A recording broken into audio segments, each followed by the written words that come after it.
Our next amazing speaker that we have is Mr. Jim Carroll with E2 Solutions, Total Solutions. And I've known Jim probably for what now, for 3 years, 3 or 4 years, I guess. You're on mute, Jim. Can we get Jim off mute? There used to be a song a long, long time ago, you know, was that, Reba McEntire, you know, she loved country when country wasn't cool, something like that. Yeah. That's what my thought was, is that Jim was doing this when it wasn't cool. Jim was doing this before people really understood what it meant to have optimization.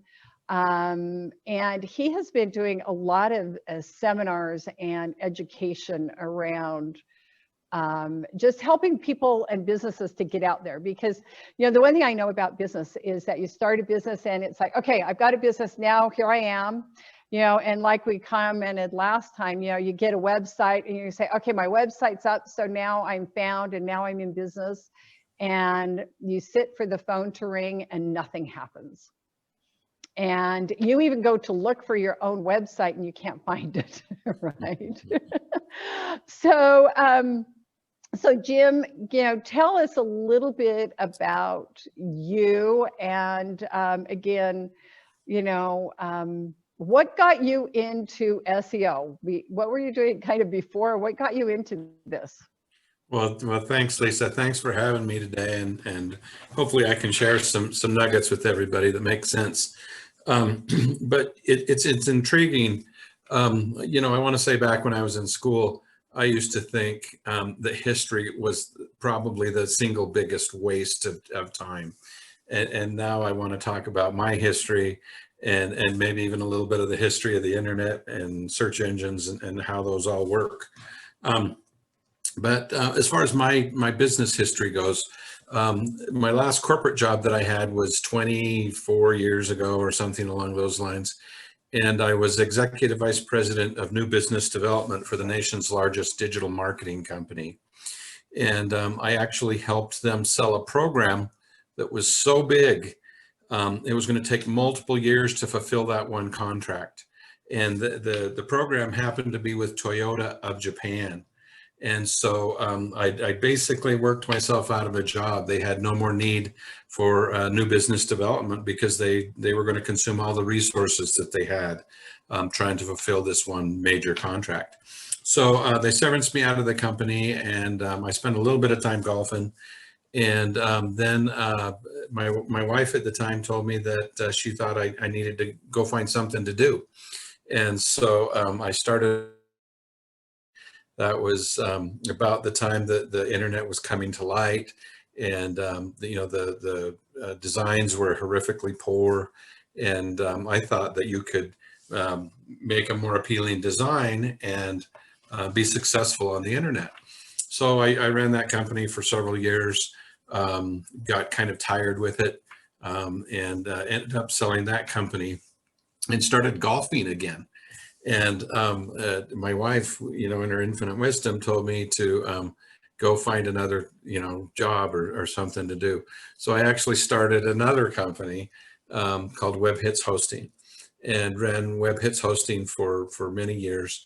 And I really developed a passion. I love the hosting environment and the security aspect of it and all of those types of things that are associated with appropriate hosting. And I could see this behemoth coming at me called GoDaddy. And GoDaddy just wanted to be the low price leader in web hosting. And quite frankly, you know, I steal clients every day from GoDaddy because they pile too many people on one server, and the CPU is overtaxed. And you know, there's a lot of problems. The speed of their servers, that they use third-party stuff, and I mean, it just gets out of control when you start to understand all the rules of optimization, which includes speed and many things like that Google has dictated that we must have. they were violating many of those rules a long time ago. I just didn't want to be in the low price leader game, so I sold that company and basically just retired for the third time and started golfing again. My wife had nothing to do with that. She wanted nothing to do with that. And so she told me to go find a job. Fortunately, a couple of the people that I had been doing their hosting for, at that point, kind of approached me and said, let's start an optimization company. And that was, as I say, maybe 15 years ago, 14, 15 years ago. And I kind of said this, I said, what does an optimization company do? And they were some pretty smart guys, and they explained it to me. And they're still kind of partners of mine. I call them colleagues. One of them was the president of National Semiconductor. One of them is he still owns a hosting company today, which is intriguing. And a couple of the best programmers that I actually know even today. And they defined what they wanted to accomplish. And so I jumped on board, and we're still colleagues today. We own our own businesses, but we're all colleagues in the same sort of optimization world. And we actually run tests against Google. We'll come up with a theory that Google is doing something with images or seeing images in a certain way, and we'll run a test against those against Google. And the beautiful thing about the group of colleagues that I run with are that we're not in one location. I live here in Heber City, Utah. I've got a colleague in Woodstock, Vermont. I've got a colleague in New York City, in Greece. And so we get to run tests against Google and see how they perceive optimization. When we make a change to a site, how do they actually react to that change, or improve the ranking or lower the ranking? So it's been fascinating, and I left most of the businesses. I mean, certainly the design industry, because it wasn't exciting. The hosting industry was fun and exciting, but I didn't want to get beat up by GoDaddy. And today I still wake up with this passion, this fire, and wonder, what did Google do to us last night? We're going to talk about maybe a couple of things that I've got in mind here, as far as that goes. But I really wonder how Google sees the world and how Google was developed, and all of those things make a big difference to me. 14 years ago, when we were understanding Google, Google's just turned 20 years old, but as a new optimization company, we were starting to understand Google and how Google saw the world and how Google saw themselves, quite frankly. And it was intriguing because, heretofore, that the search engine optimizations, and the only two that were really players were maybe MSN and AOL, but Google saw themselves completely differently than they did. And MSN, for example, thought if you were in the first position, we're going to reward you by sending more traffic your way and keeping you in that first position. But Google didn't think of it that way. Google thought that maybe there was another mechanism or another measuring tool that would make a site more valuable. And that ended up being link building.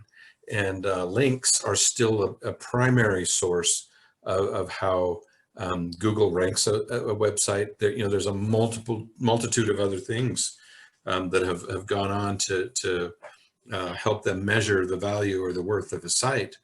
But links became very, very important. And some of you guys on the call may have heard my little spiel, but if you think about a company in Salt Lake City that makes sweaters, and there's a company in Australia, for example, that raises sheep, but they like the way you weave and dye the wool and treat the wool, and they drive a link from their website to your website, it makes perfect sense that you have an inbound link from a sheep farmer.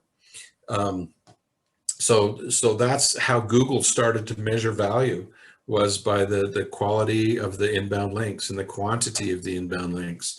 And today, it's become more complex, and they'll actually go multiple layers deep as far as links go. So if you've got a sweater company in Salt Lake and you've got a sheep farmer in Australia, but the sheep farmer in Australia has a link from a motorcycle shop or a Chinese restaurant, does that make any sense? For a sheep farmer to have a link from an inbound link from a Chinese restaurant or a motorcycle shop or an attorney, it may or may not make sense. And but Google will actually go like 3 layers deep to see who's linking to you, and determine your value and your page rank and your domain value. So it's an exciting industry to be in, and today more than ever, it's exciting to me because I've been, like Lisa alluded to, I've been preaching this for years and years and years, that ranking was important. You had to have your website in order. And with when we all got shut down last March with COVID, everybody finally took me to light and said, yeah, we got to get our website going. Yeah, we got to get this going. And it's been a crazy year. I'm glad that we're in a new year, but it's been an exciting one. And Google doesn't ever let any moss grow on them, so to speak. And they've continued to make changes. They came out with a major algorithm, a Core Vitals update, late this year, and it's in response to most of the clients. If you think about it, I've been watching this evolve for more than a decade. But there's a program, and all of you guys that have websites should absolutely be on it. It's called Google Analytics, and it's kind of the cat's meow as far as analytics go. When I owned my hosting company, I used to pay for a product called Urchin, and Urchin, cost me thousands of dollars a month, and but it gave me an advantage over all my competition, because I used to be able to say, oh, look, this is how much traffic you got. This is where your traffic came from. And then we could create a marketing plan based on who their profile of their client was, whether it was a man or a woman, what their age was, what their interests were. All of that information was collected by Urchin. And then one morning I woke up and Google bought Urchin, and it totally pissed me off. And then like a week later, Urchin was free to everyone. And Google Analytics today is the stepchild of Urchin, or what Urchin was. And so in typical Google fashion, it's a free product. So you can just go to Google Analytics, sign up, put your website in, and they're going to start tracking data. They're going to track everything. There's probably in excess of 1,000 reports that I can pull out of Google Analytics, as far as timelines, as far as the users, when they hit the site, how long they stay on the site, where they're hitting it from, and then create a real marketing plan based on the users that you've got, or wanting to expand into a new user group. I know that maybe later this week, I'm not sure when the time, but I think Boyd Peterson is going to talk about that a little bit. And demographics are horrifically important in today's world of internet marketing and internet traffic. And you need to understand and comprehend, why do people come at a certain time of day? Why do they shop at a certain time of day? What is it they're looking for? Are they shopping or are they buying? Urchin was a early brainchild, and Google just bought it and made it free. But today you kind of have to have that to be successful with any internet marketing endeavor. And it's grown from there as far as how Google sees themselves. What I started to say was I was a big advocate of Urchin early on, but I've watched this pattern, this growth happen inside of Urchin. I can tell the difference whether they're hitting from a cell phone or hitting from a laptop or a PC or a desktop. And I've been watching this migrate, and finally it's become so prevalent with this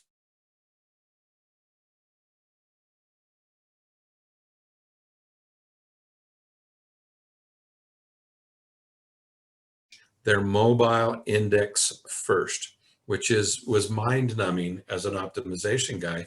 Google has their own index of site, their own pile of sites, if you'll think of them that way. And there's a lot of things that go into where you rank in that pile. How many links do you have? How much content do you have? How fresh is your content? How keyword dense is the content? And all of those things are part of the ranking. It's not all of it, but certainly part of it. But when Google said, we're no longer going to use our own Google pile of sites and go to a mobile index pile of sites, that was like as earth-shattering as anything that's happened in the last 10 years. They've gone away from their own index and now they're using a mobile index. And it just gets crazier and crazier from there. So now what they're trying to do is satisfy the user experience. They determine the value of a site based on how quickly that site will load on a cell phone. How user-friendly, how are the images the appropriate size to load on a cell phone? Think about that for a second. That's the primary index that they go to. If they don't find a good match there, then they'll go to their own index, and it is kind of what it is. But think about that for a second. The speed that an image loads on a cell phone is as important as the content or as important as anything else. And why you kind of have to ask further down the road to helping optimize that. I've got a client that I'm just bringing on right now. In fact, probably later today we'll sign the contract.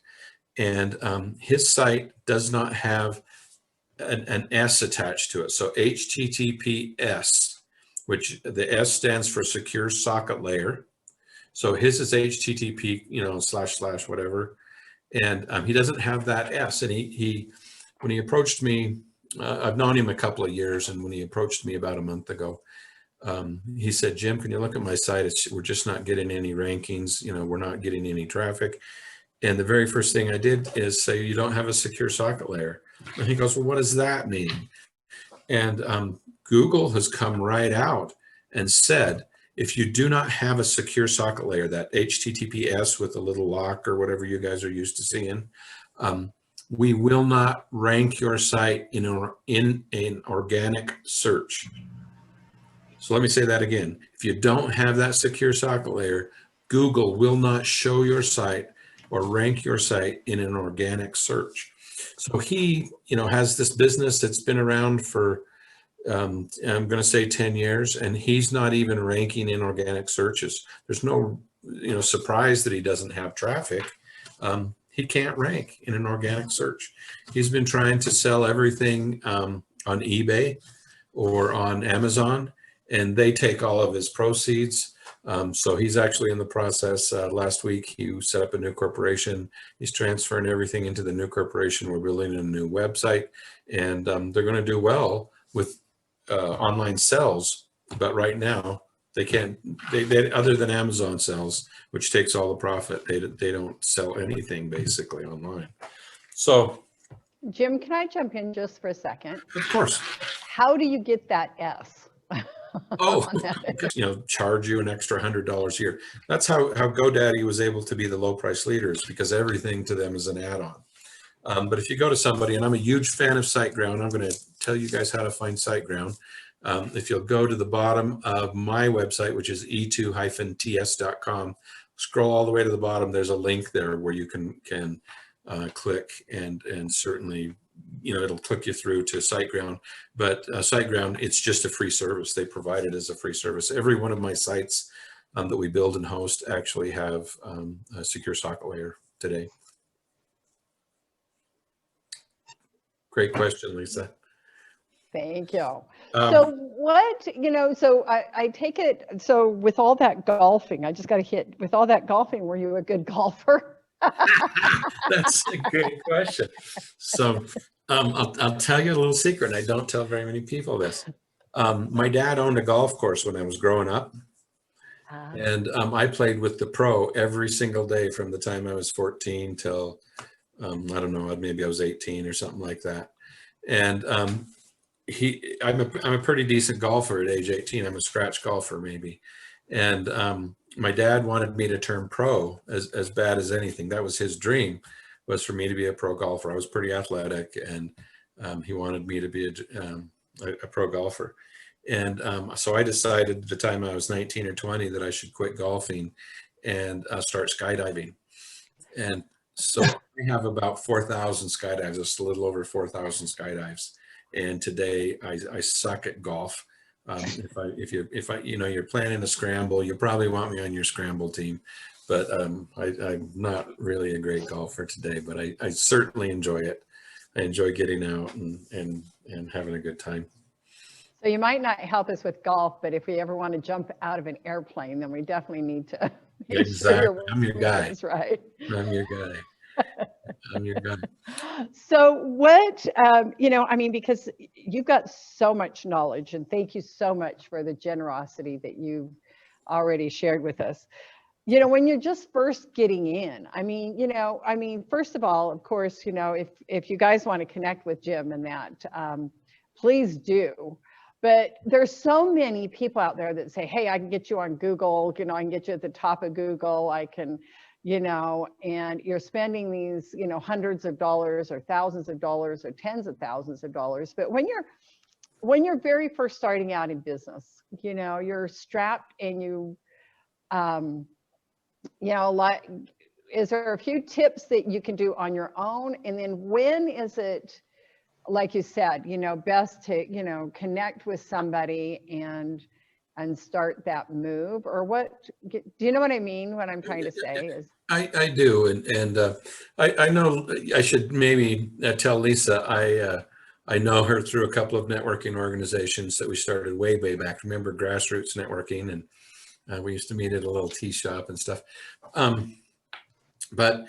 So I know her through that, and I think she's been involved with some of the other organizations, maybe ELP and some other stuff that I do. I used to be a SCORE counselor, so my history is kind of sorted, but I have a real passion for small business. So Lisa's question to me kind of says, how can a small business start and do well? And the answer is, the internet is the great equalizer, and I love the concept of the internet from the very inception, that a small mom and pop shop can compete with somebody like Walmart or Target or whatever. If you're selling just a very, very specific product, I'm going to say dog food. The Walmart dog food URL is walmart.com/pets/leases/dog cat food/dog food. That's the length of the URL that they use. So if you're running a pet store and it's called Boyd's Pet Store, and your boydspetstore.com/dog food, that is such a different URL. And so what happens is, if you start to look at those, and I told you early on that link building was horrifically important. By the time you run out that whole URL for Walmart, it might have 10 links or 15 links. Well, boydspetstore.com/dog food, you can pile a couple hundred links on that pretty easily and then beat out Walmart. So you can actually beat companies that are called category crushers if you have all the appropriate things. Certainly links are always high on my list. But is the page about dog food keyword dense? Does it have different types of dog food? Do you change the content up regularly? Part of the Google algorithm is that you apply fresh content to your website. And so the easiest way to do that is to blog about dog food. So, if you have all those things in place, if you have images and the images are appropriate and the images have the correct alt tags and you have the right keyword density and you have some links that are appropriate coming from another pet store or from a supplier or from, somebody other than a motorcycle shop, then it makes sense for Google to rank that high because you're an expert in dog food. You have to have a little bit of evergreen content. Evergreen content is timeless content about dog food, but you also need to have fresh content about trends or things that are happening in the dog food industry or whatever. But you can outrank category crushers, which is exciting and fun for me, to be able to beat those big guys, because they have enormous budgets that they throw at it. But so much of what a small business can do is content related, maybe some appropriate links related. And I don't mean to harp about links, but think about them for a second. If you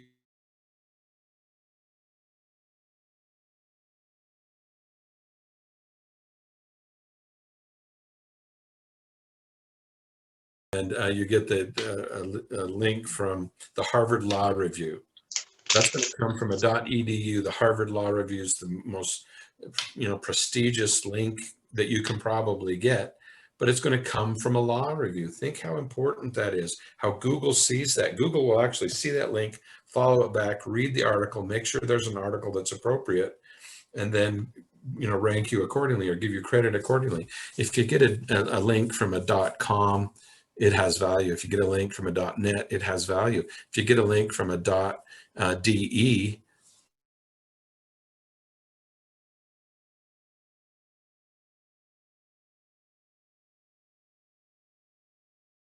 content, and social media has become such an enormous marker. I don't want to trample on Boyd's toes, but I'm going to for a second. Social media has become a full 1/3 of my puzzle. So there's 1/3 that is architecture. Architecture includes blogging, metadata, all descriptions, all of those types of things. 1/3 of my puzzle is link building and where those links come from, how many you have, do they stay up, or is there real content at the backside of them? And about 1/3 of my puzzle today becomes the demographics of social media. When I started my company, there was no social media to speak of. The partners that I mentioned before used to give me a lot of crap and say, Jim, you have to get on this Facebook thing. And I'd say, I don't want anybody to know anything about me. I live in the woods outside of Heber, and I'm totally happy with that. And ironically, I'll tell you guys a funny story. Ironically, I had a couple of dogs at the time. They were Norwegian elk hounds, which is a very, very specific, breed of animal and stuff. And so I finally listened to my partners, and they said, Jim, get on this social media thing. It's going to be around for a while, and you got to, catch the wave. And so I joined I put my name in there, and I made a completely fictitious profile. Nobody else has ever done that, but mine was fiction. And I liked a group of people that own Norwegian elk hounds. And I started to like them, and they started to like me, and we started to share stories about our dogs, whatever. And today I have more followers from Norway and Russia than I do from the United States, because I started that fictitious elk hound, site that I still have today. But but what's important there is that that's a full 1/3 of my puzzle. Architecture, links, and social media. And when you get into marketing for a very specific group, part of what I do every day is market to specific groups of people. I do it from much more of an optimization perspective. I'll let my friend Boyd, when he speaks, talk about how to actually do it. That's his bailiwick, not mine. But I do care about the demographic of the people that they're going after. If you're selling yard art, there's a certain age of people that you go to actually do that. If you're selling tires, then there's maybe a demographic or a certain age group that you go to do that. So it depends on who your audience is. And marketing today has become really complex puzzle as far as who is your audience, how do you speak to them, how do you find more people like that, and then expose yourself to people that aren't the same as your audience. And what do you say to them that's appealing? So there's so much that goes into just building a cool website that looks good. You can have a really cool site that looks really good, but all the backside of it, all the metadata, the things that I've spoken about, could be atrocious. And there's actually tools that I use every day to measure those things. I recently brought on a client out of Utah County, and it was one of the very first clients I've ever seen that on both a speed score, both a speed from a mobile device and a speed from a desktop score, they ranked 0 out of 100. Their score was 0 out of 100.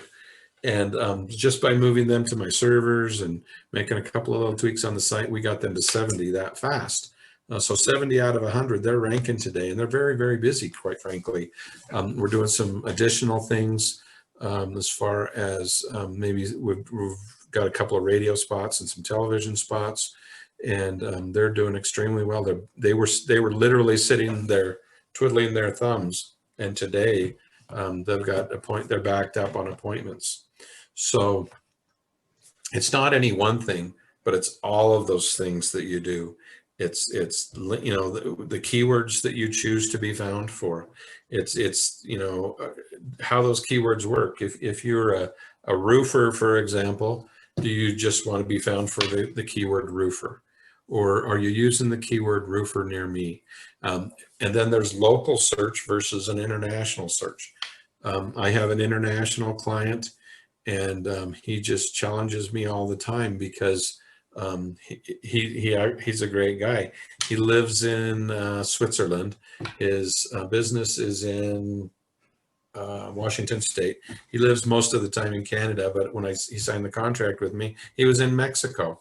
So this guy's all over the planet, but his business just drop ships parts for RVs.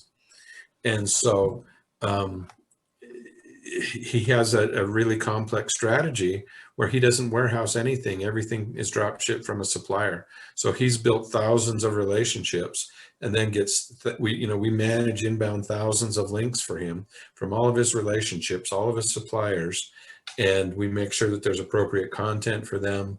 And he's competing with major companies like Camper World and whomever. But I was looking at his charts just yesterday morning, and he almost hasn't lost any traffic over the winter. He's lost some, but that was to be expected. But right now, he's doing really well, and he's in a great position to really, really profit this coming year. So it's not any one thing. It's all of those things that you do, and don't discount any part of it. As far as links, as far as content, how much content you have, it is really important. Lisa may have heard me talk about this a little bit before, but when you're writing a blog, there's rules. Google has rules about everything that happens. And if you have less than 300 words in a blog, Google won't even read it. Google won't even read your blog if it's less than 300 words. Think about that for a second. So you have to have 301 words to actually qualify for Google to spend the time sending their spiders out to read it. The highest performing blogs on the internet today have about 1,200 to 1,500 words. So assume that you're going to write a blog that's 1,000 words long, which is appropriate. How keyword dense is that? So if the keyword is going to be can of air or something like that, how many times do you say can of air? Well, I'll give you the little secret is if you say it 2.9 times or less, then that's appropriate as far as Google is concerned. If you say it 3% of the time or higher, then Google thinks you're spamming them. So they will punish you and punish the site for having too much density of that keyword, can of air. So you have to be able to say can of air 3 times every 100 words. And then it needs to be bolded and underscored and italicized. Can you guys write can of air 3 times in 100 words? It's probably not possible for a normal person.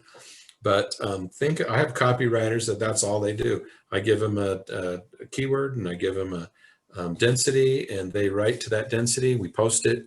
We make sure there's images that have the appropriate alt descriptions. We make sure there's the appropriate number of images. And we do it on a regular basis. This is the complexity of Google. And Google uses machine learning or AI to work against us. And so think about this for a second. One of my colleagues and I created a test. And the test was to, how quickly does the Google spiders pick up our blogs when we post a blog? And I was of the mindset that, they stumble on it like within the week or within a day or two of the time we post it. And my other colleague said, no, they do it immediately. And I said, no, they don't. And he said, well, listen, let's do a test. So the test was he posted for 6 months at exactly the same time every single Sunday. So it was at 12:01 in the afternoon every single Sunday. He posted his new blog. And that's not because he was that studious. It's because inside of an application like WordPress, you can schedule in advance. And so he would write in advance and schedule them all to go at the same time. Well, so the day came when we were going to test Google. And we wrote this horrifically long keyword, whatever it was, supercalifragilisticexpialidocious. And that was the keyword for that article. And that was such an unusual word. It was not going to be found, randomly by something else and ranked randomly by Google. So when that day came, 12:01 came and we're both sitting there searching for the word supercalifragilisticexpialidocious. And honestly, within 3 or 4 minutes, his website came up as that keyword, with that keyword. So Google knew with some certainty that every Sunday he was going to post a new post. Go find that, read it, consume it, understand it, and then stick it in their pile of sites. So it was mind-numbing to me that they would actually pick it up that quickly. But they certainly did, and certainly ranked it, and certainly were on top of it. And it's all done through artificial intelligence. Google doesn't do anything manually, so I hate to break your heart about that. Thank you so much. Does somebody have a Good question? stuff. Yes. So this is your time now, everyone, if you've got any questions. But I also, Jim, want to ask, so basically getting like those links, is that from, I've got a question about vlogs. So video blogs instead of doing, words and that. How are those doing? Are they doing anything, or if they're using spiders more for word count versus video? Well, 2 things you should be aware of. First of all, Google can see images, and Google can understand video. And you guys all know that. Can understand video. Sorry, I can't play videos. I don't have a screen. That's my Google device going off. Oh, okay. Google owns YouTube. So the number 1 site in the world is Google. The number 2 site is YouTube. The number 3 site is Facebook. So YouTube videos there's videos and there's video blogging, which are 2 different things. But video, I can rank a site just with video. And it's because you need a couple of things in place to actually rank a site. And I haven't gone into too much detail with it, but you need a couple of things. First of all, if you don't have a Google My Business page, you will not rank in an organic search. So you've got your website, and then you have to have a Google My Business page. And then the other thing that you should probably have are videos. And there's very, very specific techniques on how to rank a website with video. That would be You need to have a description attached to that video that has the appropriate keyword density, that has the appropriate keywords. So if you think about it, there's kind of a trifecta of a website, a Google My Business page, and then a YouTube page. And that tells Google that across the board, you're willing to play ball with Google. Google by far is the only game in town. You know, I could talk about a lot of things, but Google controls about 90% of the market as far as search goes. So that means all the other search engines, AOL and MSN and CNN and Yahoo and Bing, they're fighting for only 10% of the market. Collectively, all of them are fighting for 10% of the market. So the only thing you have to do is satisfy Google. You satisfy Google by having a site, a Google My Business page, and playing ball with YouTube.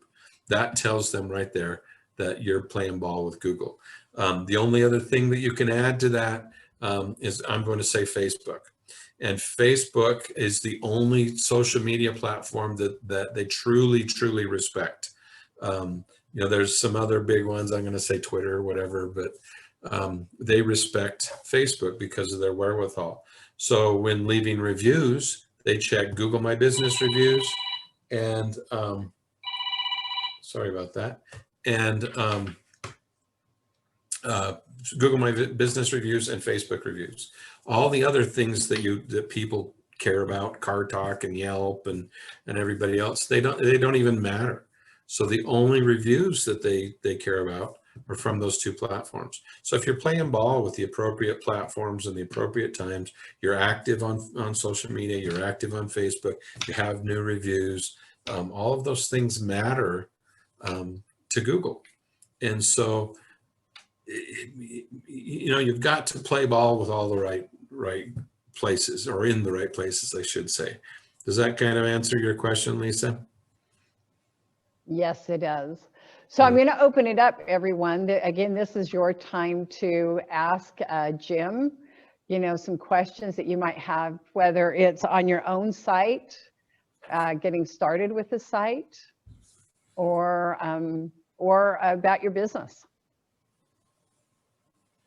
So while everybody is, and we can unmute if they need to, go ahead. Jim, how do you, it's pretty, is it very complicated to Google My Business if you don't have the Google My Business? You know, it's pretty simple.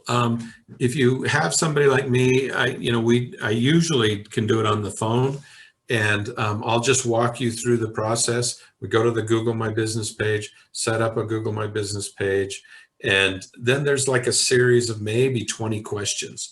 You don't have to answer all of the questions right then. Google will save it. So if you don't have an image example of your the front of your store, you can come back and add that image later. But the important thing is to get one set up and then be active on it.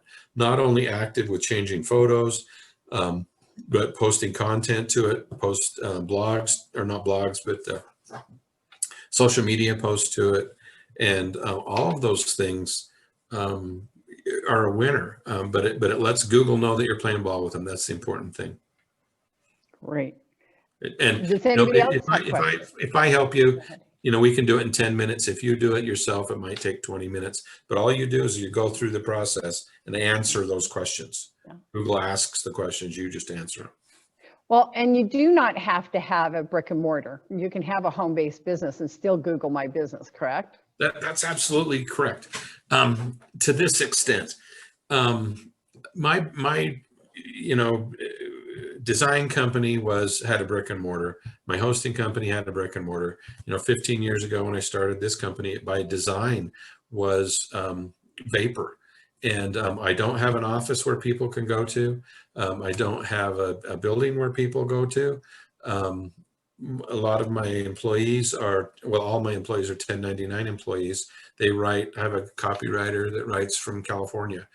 She won't write copy when it's a bad day because she always writes at the beach, for example. But you can be vapor and still compete with the big guys. The limitation to that is that you do have to have a physical address. that physical address cannot be the post office or a UPS box or something like that. You have to have a physical address that Google can associate with your business. And even if it's a home-based business, you guys all know that Google Earth has cataloged every one of our streets and every one of our houses. Well, when you put that physical address down, Google Earth is going to attach that to a physical address and show a picture of the front of your house. So you need to be a little bit careful, if you don't want people coming to your house, on how you do that. I don't want to give away too much here, but if you put in PO box, that's not an appropriate address. Google will not accept that in the Google My Business. But if you have a suite address or an office address or office AB123, that might suffice, and they might let that kind of slide. So be careful in how you do it. And once you get rejected, it takes an act of God to actually get it unrejected, but it can be done. I've helped people with that as well. So be careful in how you put your address, especially. I've got a client up in Lake Oswego, Washington, and she's an older lady, and she absolutely doesn't want people coming to her house. So we were real careful about how we put that in. So there is some tricks then that you know.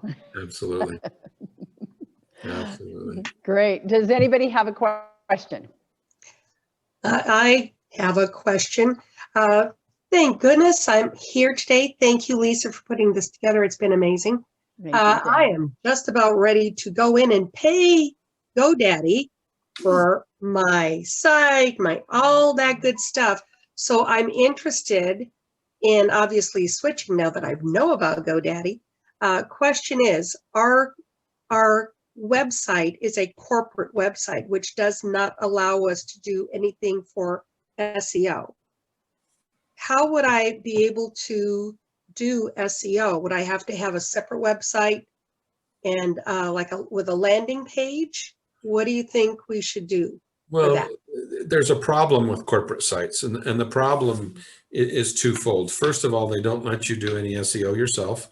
And then the second part of that is that they generally just take a decent website and duplicate it again and again and again. One of the biggest problems is duplication. If you have duplicate content, duplicate images, duplicate image names, you're never going to rank.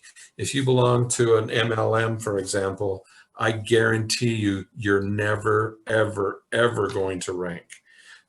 Probably the best thing that you can do is build a standalone landing page with your own URL, your own name, is you just duplicate it multiple times over. Google doesn't need to read the same thing again and again and again, and they'll punish you accordingly. And this is another little tidbit or trick, but even your landing page on your site, your contact us page, that should be designated as the no follow page. And when I say no follow, there's a little code you can put in the top of that page that tells the search engines, do not follow that page. And the reason being is the last thing Google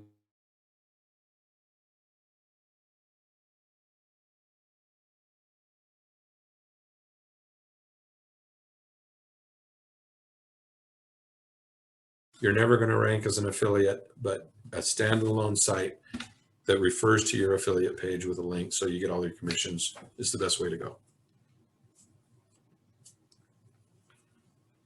Sorry, I keep putting myself on mute. I've got to ask on that do not follow page. Now you just threw in a little can of worms. What do you mean by that? How would I tell Google not to follow something? Well, if you're using WordPress or something like that, you can actually make that page a no follow page. If you're using metadata or writing code, you can put it like bracket, bracket, no follow, bracket, bracket. And then you put it at the top of the page or in the header of that page, not all the pages, but just that page. And it will tell Google, do not read this page. It'll tell all the search engines, do not read this page. So you just get a benefit across the board from all the search engines telling them, don't bother reading this page. There's nothing there that's new or exciting. Interesting. Okay. Well, we're getting to the top of the hour. And so, Jim, again, I just want to thank you so very much for just the amount of knowledge that you have. And Jim's, his link right there to connect with him. And he's